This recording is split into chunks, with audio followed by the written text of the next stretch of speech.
સ્વાતિ, આ ભાઈ કોણ છે? ખબર નહીં માં, હું ક્યારની પૂછી રહી છું પણ જવાબ જ નથી આપી રહ્યા.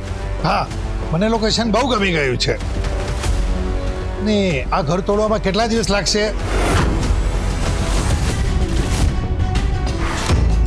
ના ના, કાલે નહીં, 2-4 દિવસમાં આખું ઘર જમીનદોસ્ત થઈ જવું જોઈએ. હું તમને ધમકાવા નથી આવ્યો. હા તો ચાલો હવે નીકળો અહીંયાથી. અને લઈ જાવ તો શું કરી લેશો? બધા જ પોળના લોકોને ભેગા કરીશ. હા હા, જાઓ બોલાવો. અને જો તમે લોકોને બોલાવશો તો હું પોલીસને બોલાવીશ. મારી પાસે પુરાવા છે, આ જોઈ લો. હા, તે ખરેખર ના સ્વાતિ, તારા સમ આ વખતે મેં કશું નથી કર્યું. એ છોકરીની એટલી હિંમત કે મારા દીકરાને ના પાડીને ગઈ. રંજન, શાંત થા ને. શું શાંત થા મોટા ભાભી? જે છોકરો ક્યારેય કોઈને નજર ઊંચી કરીને જોતો પણ નથી, એને એ લોફર કહીને ગઈ. થાય કાકી, થાય. શું થાય? જિંદગીમાં પહેલી વાર કોઈ છોકરી જોઈ એટલે બેટરીનું ગણિત વિખેરાઈ ગયું હશે. શું બોલી તું? એટલે છોકરી સામે વાત કરવામાં આનો બિલકુલ કોન્ફિડન્સ જ નહોતો. રિંકુ, તમે વચ્ચે ચૂપ, એકદમ ચૂપ. થાનો માનો ઊભો રહે અહીંયા. રિંકુ, આંટી, તમે કોઈ જ ચિંતા ના કરશો. છોકરી સાથે કેવી રીતે વાત કરવી એ હું એને શીખવાડી દઈશ. આ તો મારા છોકરાને સુધારવાને બદલે 100 બગાડશે. ના ના, હો, એની કોઈ જરૂર નથી. અરે એને પ્રયત્ન તો કરવા દે, વાંધો શું છે? બાય ધ વે, તમે મને શું ટ્રેનિંગ આપવાના છો? વધારે સવાલ જવાબ ના કરને. તને ખબર છે, પોળમાં બધા મને મેટ્રિમોનિયલ સાઇટ કહે છે. ઓહો, શું વાત કરો છો? વાહ, બસ તો આ કામ તો તું જ કરી શકે. રિંકુ, આજથી કુણાલ તારી જવાબદારી. ડન છે તો પછી હવે તમે જલસા કરો. આ મોટા ભાભી પણ કમાલ કરે છે. સીધા સિંહના પાંજરામાં જ બકરીને ધકેલી રહ્યા છે. અરે પણ આજે તારા પપ્પાનો જન્મદિવસ છે તો તું અહીંયા શું કરે છે? હું તો અહીંયા કુમારને લેવા આવી હતી. જોયું, આના પેટમાં જ પાપ છે. મારા કુણાલને જ ટાર્ગેટ બનાવી રહી છે. આઈ મીન બેટરીને લેવા આવી હતી. પણ તું તો હમણાં કુમાર બોલીને. આંટી, એટલે આજે નહીં તો કાલે તમારો દીકરો કોઈકનો તો કુમાર બનશે ને, એમ. બિલકુલ સાચી વાત. કુણાલ, જા તું એની સાથે બહાર જા, તારું મગજ જરા હળવું થશે. ડન છે, આજથી જ તારી ટ્રેનિંગ શરૂ.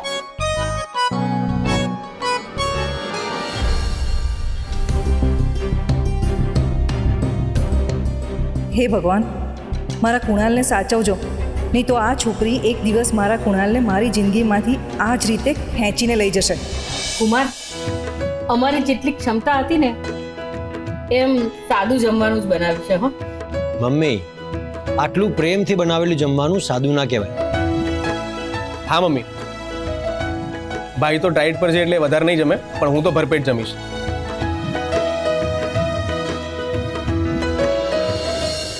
વંદનાબેન, મને પણ થોડું પીરસી દો ને, એટલે જમીને થોડો આરામ કરું.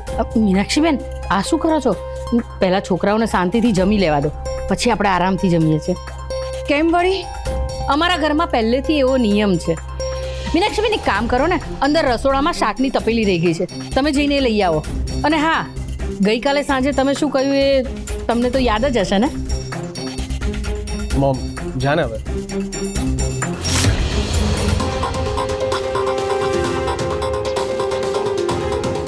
એ સાચવીને લાવજો, તપેલી ગરમ હશે. માં, હું જઈને ફોઈને મદદ. ના, જમતા જમતા ઊભું ના થવાય. કુમાર, તમને ખબર છે, કેટલાય વર્ષોથી બસ હું આ જ દિવસની રાહ જોતી હતી કે મારી દીકરી અને જમાઈ બધા સાથે બેસીને જમે. બસ હવે એક ત્રીજા જમાઈની રાહ જોવાય છે. મમ્મી, રિંકુ માટે તો એના જેવો જ રફ એન્ડ ટફ છોકરો શોધવો પડશે. અમે આવી ગયા. અરે કૃણાલભાઈ, તને તો આજે છોકરી જોવા માટે આવવાની હતી ને? અરે એ છોકરીને કંઈ જ નતું આવડતું એટલે કૃણાલે ના પાડી દીધી. મીનાક્ષીબેન, તપેલી લાવતા કેટલી વાર? તપેલી ગરમ છે વંદનાબેન, અને એને પકડવા માટે કપડું પણ નથી. અરે ત્યાં જરા ધ્યાનથી જુઓ, ત્યાં જ પડ્યું છે. કુણાલભાઈ, તમને સાચે છોકરી ના ગમી? કઈ વાંધો નહીં, એક છોકરી પસંદ ના આવી તો શું થઈ ગયું? કુણાલ માટે તો એકથી એક ચડિયાતી છોકરીઓ આવશે. સાચી વાત છે મમ્મી, હિંમત ના હારતો હો. તમે ચૂપ રહો ને, તો તમારા લીધે જ પેલી છોકરી મને ગાળો આપીને ગઈ છે. ઓહો, બહુ દુઃખ થઈ રહ્યું છે. પસંદ આવી ગઈ એટલે કે શું? અચ્છા, પસંદ કરવાનો મોકો જ ક્યાં આપ્યો છે તમે? પણ તમે પણ જોઈ લેજો, મારી વાઈફ એકદમ મારી પરફેક્ટ ડ્રીમ ગર્લ જેવી હશે. દિવસમાં સપના જોવાનું બંધ કર. સપના નથી, સાચું કહું છું. હાથમાં છન છન કરતી બંગડીઓ અને સાડી પહેરીને મારી પરફેક્ટ વાઈફ મારી સામે ઊભી હશે ને, ત્યારે જોઈ લેજો. ચલો હવે પહેલા બધા જમી લો, પછી શાંતિથી વાત કરીએ.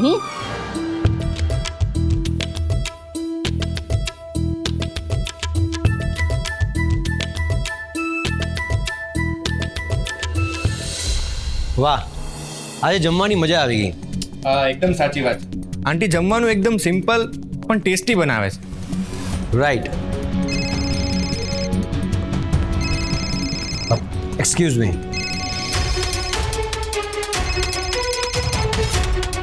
યસ અનિકેત. સર, તમારે અત્યારે ને અત્યારે જ આવવું પડશે. પણ કેમ, શું વાત છે?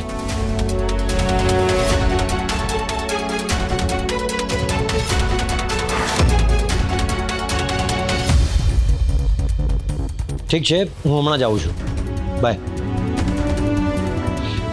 સ્વાતિ, મારે અત્યારે નીકળવું પડશે. કેમ? અચાનક શું થયું? એકચ્યુઅલી આપણા નવા પ્રોજેક્ટની જમીન પર થોડો પ્રોબ્લેમ થયો છે, એટલે મારે અત્યારે ત્યાં પહોંચવું પડશે. પણ આપણે તો આજે અહીં રોકાવાના હતા ને. સ્વાતિ, ડોન્ટ વરી, હું કામ પતાવીને તરત જ અહીંયા પાછું આવી જઈશ, પ્રોમિસ. આ બંને જણા આટલા ગંભીર થઈને શું વાતો કરી રહ્યા છે? પણ તમે આમ અચાનક જતા રહેશો તો મને સારું નહીં લાગે સિદ્ધાર્થ. આઈ અન્ડરસ્ટેન્ડ સ્વાતિ, પણ કામ કરવું પણ જરૂરી છે ને. ઠીક છે, હું રાહ જોઈશ તમારી. હું ચેન્જ કરી લઉં.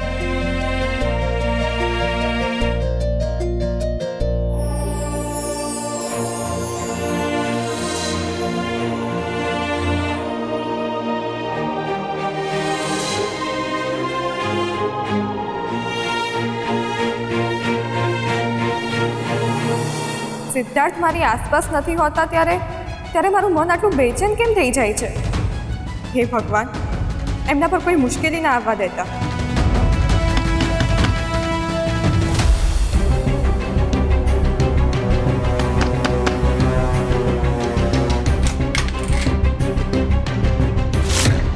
જય શ્રી કૃષ્ણ. જય શ્રી કૃષ્ણ. ઓળખાણ ના પડી. હું બિલ્ડર કેતન પટેલ. કોનું કામ છે?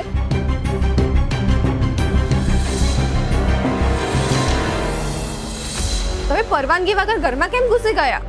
શું જોઈએ છે તમને? સ્વાતિ, આ ભાઈ કોણ છે? ખબર નહીં માં, હું ક્યારની પૂછી રહી છું પણ જવાબ જ નથી આપી રહ્યા. હા, મને લોકેશન બહુ ગમી ગયું છે. ને આ ઘર તોડવામાં કેટલા દિવસ લાગશે?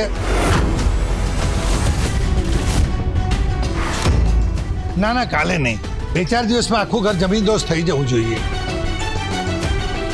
આ શું બોલો છો તમે? ઘર તોડાવી નાખશો?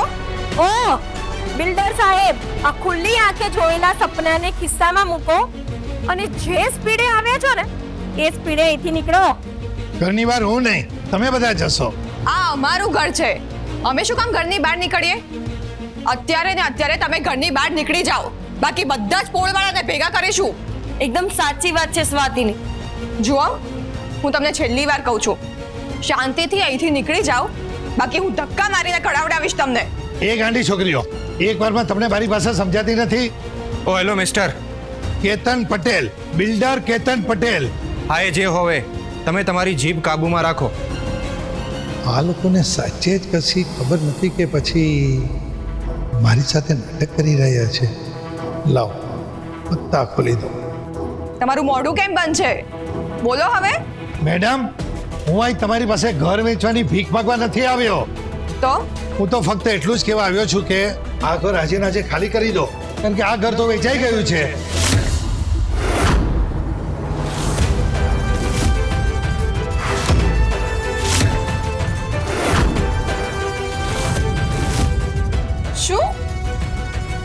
વેચાઈ ગયું છે?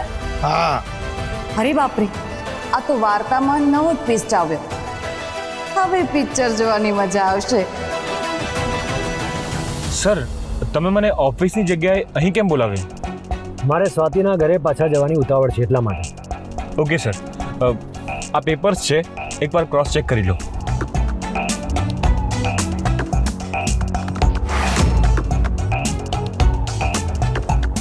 મિસ્ટર અનિકેત, આપણી જમીનના બધા જ લીગલ પેપર્સ તો કમ્પ્લીટ થઈ ગયા હતા ને? તો પછી અચાનક આ જમીન એગ્રીકલ્ચર લેન્ડ કેવી રીતે થઈ ગઈ? મને પણ સમજાતું નથી સર. તમે એક કામ કરો, એમના લોયર સાથે એક મીટિંગ અરેન્જ કરો. જો આ લેન્ડની પરમિશન ના મળી ને તો આપણું કામ અટકી જશે. યસ સર, આપના લોયર ત્યાં લેન્ડ પર પહોંચે જ છે, તો તમારે પણ આવવું પડશે. વોટ? મારે આવવું પડશે? નહીં અવાય. ના ના, એક કામ કરો, તમે ત્યાં પહોંચો, હું આવું છું. ઓકે.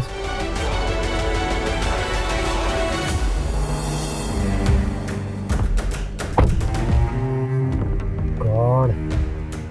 હવે શું કરું? સ્વાતિને મેં કહ્યું હતું કે હું જઈને તરત પાછો આવીશ. અહીંયા તો આટલી મોટી મુસીબત આવી ગઈ. એક કામ કરું, સ્વાતિને ફોન કરીને કહી દઉં કે મને મોડું થશે. હા. ડેમ, મારા ફોનની બેટરી તો ડેડ છે. હું ચાર્જર પણ નથી લાવ્યો.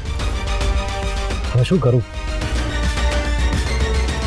વાંધો નહીં, પહેલા લેન્ડ પર તો પહોંચવા દે એકવાર, પછી જોઈ લઈશ. અમારું ઘર વેચાઈ ગયું છે એટલે આ બધું તમે શું બોલી રહ્યા છો? અમારું ઘર વેચાઈ જાય અને અમને જ ખબર ના પડે? આ જબરું કહેવાય. હા, અરે આ બધું શું થઈ રહ્યું છે મને તો કંઈ સમજાતું જ નથી. આ ભાઈ કહે છે કે આપણું ઘર વેચાઈ ગયું છે અને આપણને તો કશી ખબર જ નથી. બોલો, તમારી પાસે બીજું કોઈ કામ નથી તો અમને અહીંયા ધમકાવવા આવી ગયા છો? હા, અને તમારા જુઠ્ઠાને સાંભળીને શું અમે ડરી જવાના છીએ? હું તમને ધમકાવા નથી આવ્યો. હા તો ચાલો હવે નીકળો અહીંયાથી. અને લઈ જાવ તો શું કરી લેશો? બધા જ પોળના લોકોને ભેગા કરીશ. હા હા, જાઓ બોલાવો. અને જો તમે લોકોને બોલાવશો તો હું પોલીસને બોલાવીશ. મારી પાસે પુરાવા છે, આ જોઈ લો. હા તે ખરેખર ના સ્વાતિ, તારા સમ આ વખતે મેં કશું નથી કર્યું.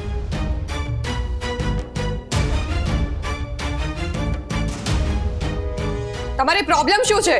હું વારંવાર તમને કહી રહી છું છતાં તમે સમજતા કેમ નથી? આ ઘર મારા પપ્પા ગિરીશ આચાર્યનું છે અને એમણે આ ઘર કોઈને જ નથી વેચ્યું. મારી પાસે પુરાવો છે, આ જોઈ લો.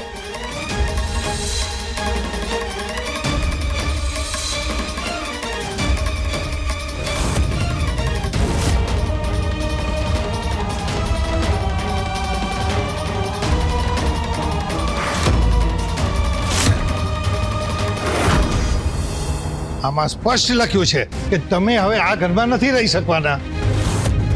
અને આ ઘર તો મેં ખરીદી લીધું છે. અને જો તમારે લોકો આ ઘર છોડવું જ પડશે, નહીતર મારે કાયદેસર પગલાં લેવા પડશે.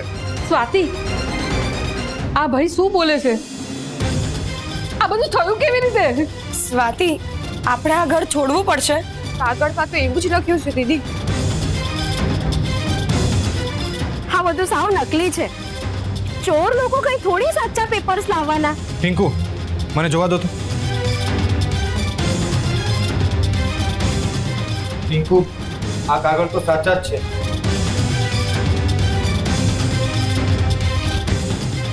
તું ચૂપ રહે ને. તું શું પોલીસ કે વકીલ છે? ના એટલે તે જીવનમાં કેટલા સાચા અને નકલી પેપર્સ જોયા છે.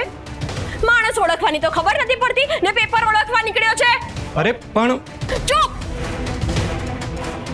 તમે લોકો મારી વાત માનો. આ બધું નકલી છે. આ ચોર છે. આ કાગળ સાચા છે કે ખોટા એની સરકારી તપાસ કરાવી લો, અને તપાસ પછી ખબર પડી જશે કે કોણ સાચું છે. અમારે કોઈ જ તપાસ નથી કરાવી. તમે એથી જાઓ છો કે નહીં?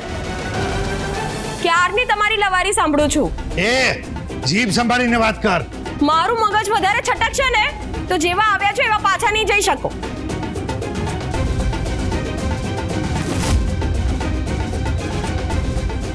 તમે સીધી રીતે નહીં જાઓ ને. ઊભા રહો, જો હું શું કાઢું છું.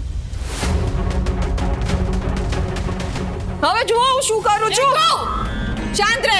અરે પણ દીદી, અહીંયા તકલીફો પહેલેથી ઓછી છે કે તું વધારે તકલીફો ઊભી કરે છે? પણ દીદી, આ લોકોને એમની ભાષામાં સમજાવવા પડે. પેલા મને તો સમજવા દે કે આ બધું શું થઈ રહ્યું છે. સ્વાતિ, આમાં શું સમજવાની છે તું? એ આપણને આ ઘરમાંથી બહાર કાઢવા માંગે છે. રિંકુ, તું વેટ લઈને કાઢ એમને અહીંયાથી બહાર. હા હા જાઓ, તમારે જેટલા લોકોને બોલાવો એને બોલાવી લો, અને વકીલને બોલાવો હોય ને તો એને બોલાવી લો, પણ મને આ ઘરની બહાર નહીં કાઢી શકો. એક સેકન્ડ, હું ક્યારનો શાંત ઊભો રહીને ત્યાં સાંભળી રહ્યો હતો. હું કશું બોલ્યો ન હતો. હવે હું પણ જોઉં છું કે મારા જીવતા તમે આ મકાન કેવી રીતે પડાવો છો. હું કાયદાથી કામ કરું છું. એક સેકન્ડ, ક્યારે અને ક્યાં આ મકાન વેચાયું તમે મને કહેશો? કારણ કે એમાં શું છે પટેલ સાહેબ કે આવા કાગળિયા તો 100 રૂપિયામાં બની જતા હોય છે. આ સરકારી કાગળ છે ભાઈ. આ કાગળ સાચા છે કે ખોટા એ જાણવામાં અમને સમય તો લાગશે ને. તમારા પાસે આ ઘરના મૂળ દસ્તાવેજ છે? જો એ હોય તો બતાવો, જેનાથી સાબિત થાય કે આ ઘર વેચાઈ ગયું છે. રાહુલભાઈ, તમે સ્વાતિ, તું કંઈ ના બોલ. કુમાર સાચું જ કહે છે. પણ માં, આમની પાસે દસ્તાવેજ નહીં હોય એટલે કંઈ સાબિત નહીં કરી શકે. ઠીક છે, તમારે ઘરના દસ્તાવેજ જોવા છે ને, તો આ જોઈ લો. આનાથી મોટો પુરાવો કયો હોઈ શકે? બતાવો.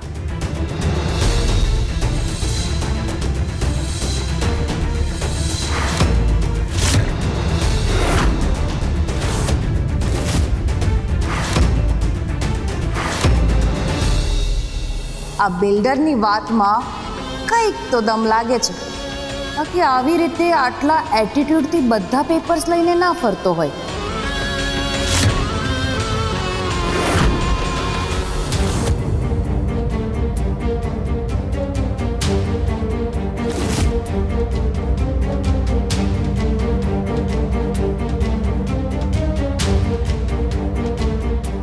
વનિતાબેન, તમે લોકો બેસો, હું આવું.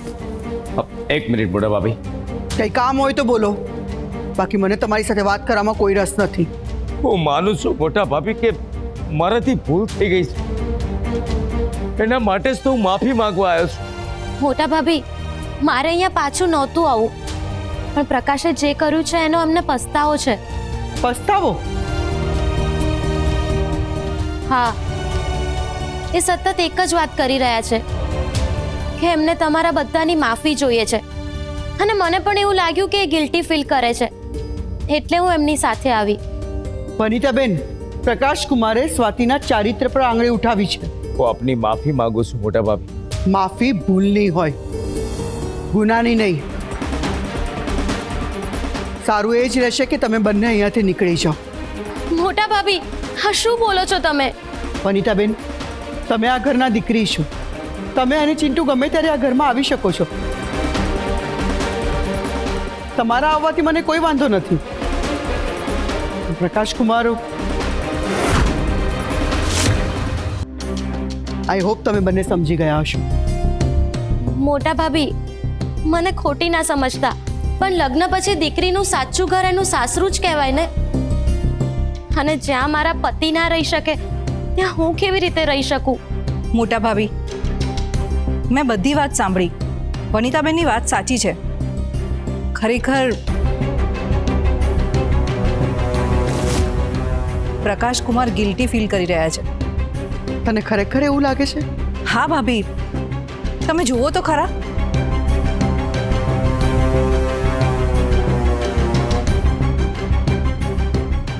મોટા ભાભી, આમ પણ તમે વિચારો તો ખરા. જો વનિતાબેન અહીંયાથી જશે તો મમ્મીને ગમશે? ચાલો પ્રકાશ.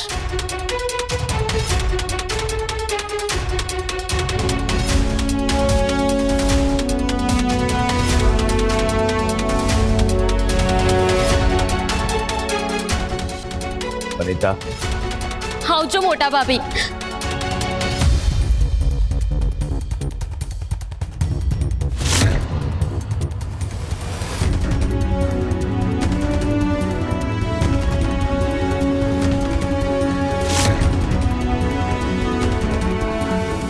આ રીતે મને ઘરમાંથી કાઢો છો ને, તો આ અપમાનનો બદલો હું વ્યાજ સાથે લઈને જ રહીશ મોટા ભાભી.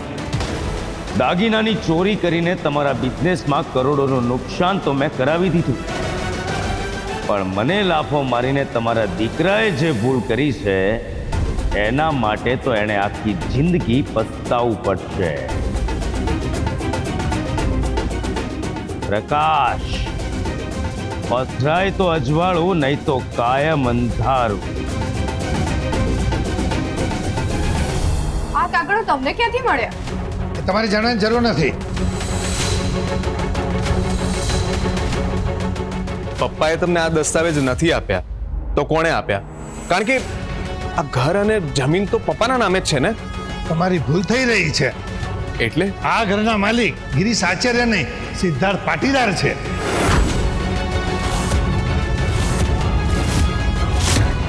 એમણે તો પૈસા આપીને આ ઘર ગીરવેથી બચાવ્યું છે ને.